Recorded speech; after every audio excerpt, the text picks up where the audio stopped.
All right, here goes Wicked Wanda build episode 7. In the last video, we showed the mystery material. This is more of that Travera. Laid it basically over the entire hull surface, one layer over the transom after the... Oh wait, we haven't bagged the transom yet, have we? Nope, that's coming up a little bit later in this video. Yeah, later in the video, we bagged the transom.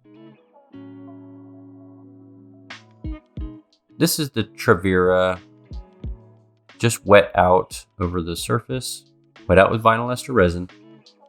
It is a spun polyester fabric, and it does act like a layer of core over the entire surface. It thickens it about 1/8 of an inch and makes an awesome panel. I did not use it just outside the strake. That layer right there, or that panel right there, excuse me, gets so many layers of glass from the stringers and from the hull sides. It's way thicker than any other part of the boat, except for the core transom and down the keel. But it gets plenty of overlaps. It just didn't make sense to try and pack it in there. Here we're laying a high density fillet. It's a high density bonding putty. We also pull it for radius putty, and we're packing that into the corners there. What that does, it actually does a lot for the next couple layers of fiberglass. The next layers will just roll right around that corner real nice. Roll right through that radius. And one thing about fiberglass is it loves a radius.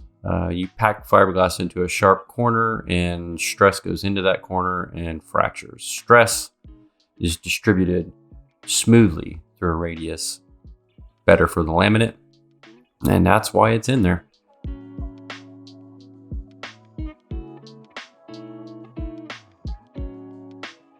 I just went back and checked. This covers August 6th through August 18th back in 2016, in case you were wondering.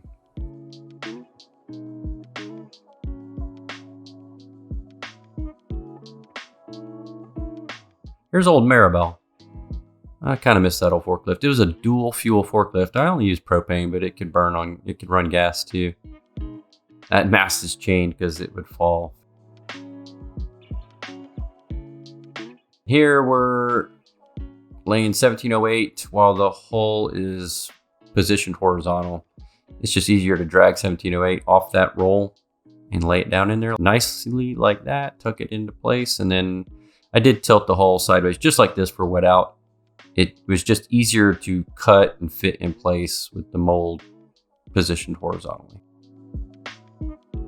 There's Captain Rob after we got another couple layers of 1708 on the hull bottom over top mystery material Travera. Nice looking bottom.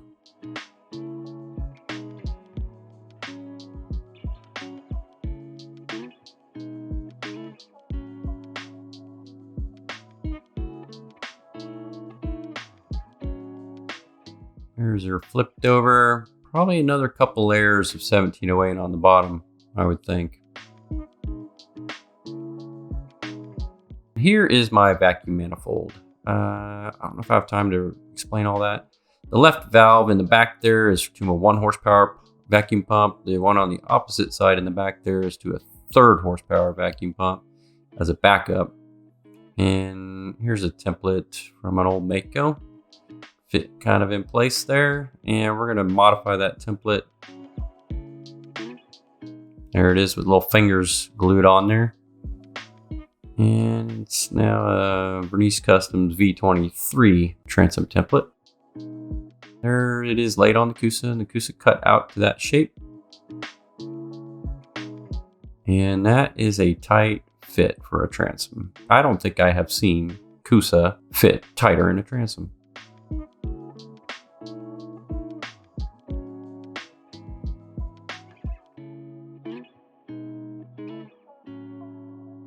Here I'm going to cut the top there angle to match the transom angle, or just a horizontal cut.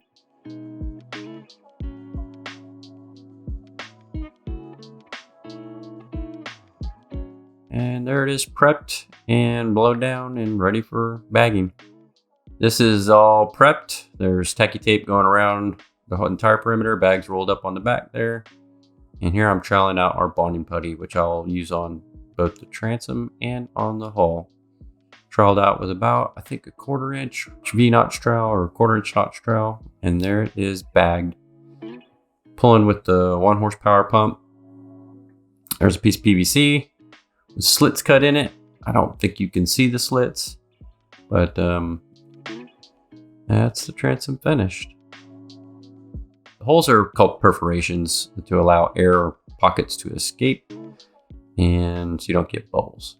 And that is with the Treviera on the inside layer and then a nice smooth radius before we lay any more fabric, or 1708.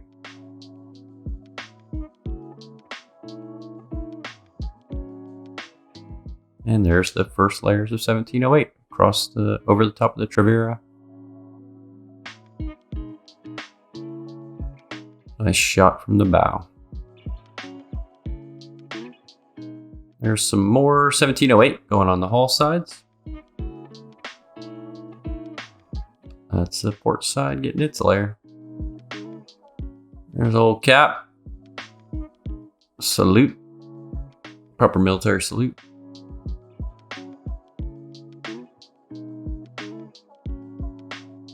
Looks like another layer of 1708. There's a strap across the hull there. There's another salute from old cap. 2-finger salute. That strap is actually just to ensure the hull does not budge. We heard some popping on them last layers. At this point, we're ready to mark the height of the deck. That's what we're doing with this cool little laser. Position just right.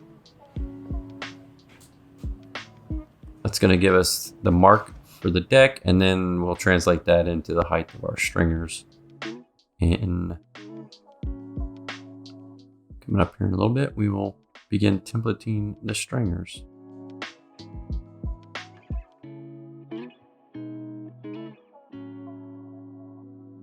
Actually, we will be working on bulkheads and stringers at the same time.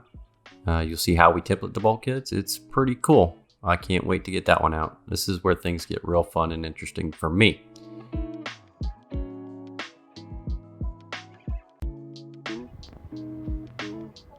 Great little tool. A friend of mine let me borrow that.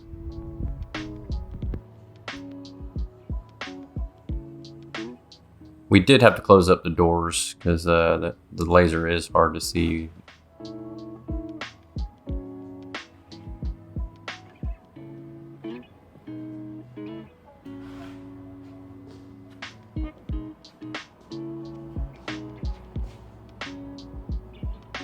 That is a little plumb line that represents the water tank.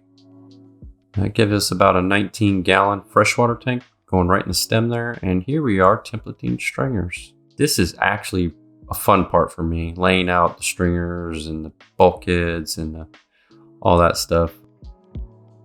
Get a little particular with the measurements. Next video, you'll see we're cutting stringers, and they're actually pretty special.